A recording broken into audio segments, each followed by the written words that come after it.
राजा दाहर, सिंध की सरजमीन का आखिरी हिंदू राजा और इसकी कुर्बानी का तारीखी पस मंजर। राजा दाहर 663 हमजा 712 हमजा बर्रे सगीर की तारीख का वो किरदार है जिसकी हुक्मरानी का इख्तिताम न सिर्फ सिंध की मकामी हिंदू हुकूमत का खातिमा था बल्कि बर्रे सगीर में इस्लामी हुकूमत के आगाज़ का नुक्ता आगाज़ भी। वो बरहमन ख़ानदान से ताल्लुक़ रखता था और सिंध की कदीम हिंदू सल्तनत का आखिरी हुक्मरान था।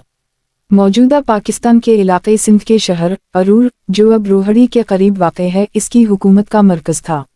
दाहर के वालिद चच एक बरहमन मुशीर थे जिन्होंने राजा सहासी दोवम की वफ़ात के बाद इसकी बेवा मलका सहंदी से शादी करके इक़्तिदार हासिल किया। चच ने 631 हमजा से 671 हमजा तक हुकूमत की और इसके बाद उसके बेटे राजा दाहर ने इक़्तिदार संभाला।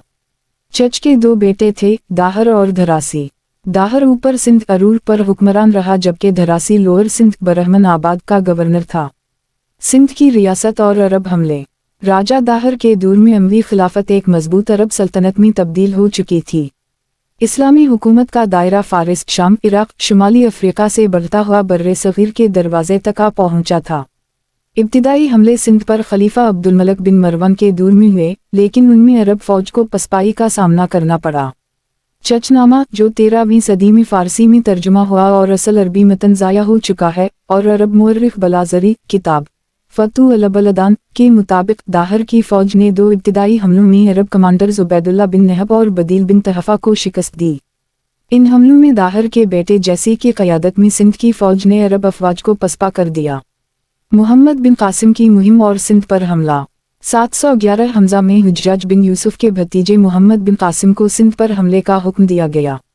इस हमले का बहाना ये बनाया गया कि कुछ बहरी कज़ाक़ों ने सिंध के साहिल पर अरब जहाज़ लौट लिए थे जो श्रीलंका के बादशाह की तरफ से खलीफा के लिए तहाइफ लेकर आ रहे थे। जब दाहर से मुजरिमों को पकड़कर अरबों के हवाले करने को कहा गया तो उसने इनकार कर दिया। इसके बाद मुहम्मद बिन कासिम ने सिंध पर हमला कर दिया। अरूर की फैसला किन जंग 712 हमजा 16 जून 712 को अरूर के मैदान में फैसला किन जंग लड़ी गई। चचनामा के मुताबिक जंग से कबल राजा दाहर ने अपने सिपाहियों से कहा, मैं दुश्मन के खिलाफ खली जंग के लिए जा रहा हूँ। अगर मैं फतह याब हुआ तो मेरा नाम हमेशा जिंदा रहेगा और अगर मारा गया तो दुनिया जान लेगी कि सिंध के राजा ने दुश्मन से लड़ते हुए अपनी जान कुर्बान की। अरूर की जंग में राजा दाहर हाथी पर सवार होकर लड़ाई में शरीक हुआ, लेकिन अरबों की आतिशगीर हथियारों की बारिश से इसके हाथी खौफजदा हो गए और अपनी ही फौज को कुचलने लगे।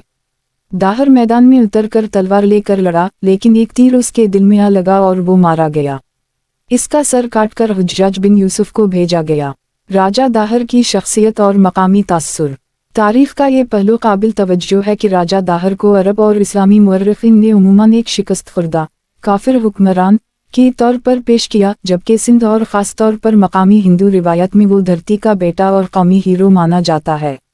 बहुत से सिंध के दानिश्वर, मुसन्निफीन और अदबा जैसे GM सैयद, अमर जलील और हसीन बख्श कादरी के मुताबिक राजा दाहर न सिर्फ अपनी सरजमीन की हिफाजत करने वाला था बल्कि वो एक निडर, बावकार और जमहूरी मिजाज का हुक्मरान भी था। वो मकामी सिंधी तहजीब, सकाफत और खुदमुख्तारी की अलामत बन गया है। राजा दाहर की जिद्दोजहद को सिर्फ एक मजहबी या जंगी तसादुम के तनाजुर में देखना तारीखी नाइंसाफ़ी होगी। वो एक ऐसी सल्तनत का नुमाइंदा था जो हज़ारों साल पुरानी तहजीबों की वारिस थी, मोहनजोदड़ो, हड़प्पा और बरहमन कल्चर का तसलसल।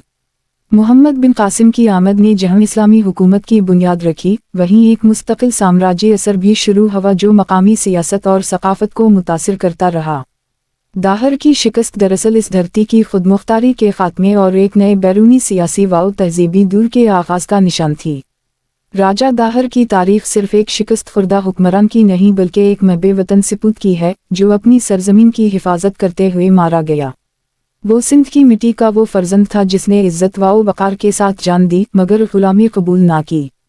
तारीख के औराक में अगर मुहम्मद बिन कासिम फातेह के तौर पर दर्ज है तो राजा दाहर भी मिट्टी का वफादार बेटा है जिसकी कुर्बानी सिंध के लोगों के दिल में आज भी जिंदा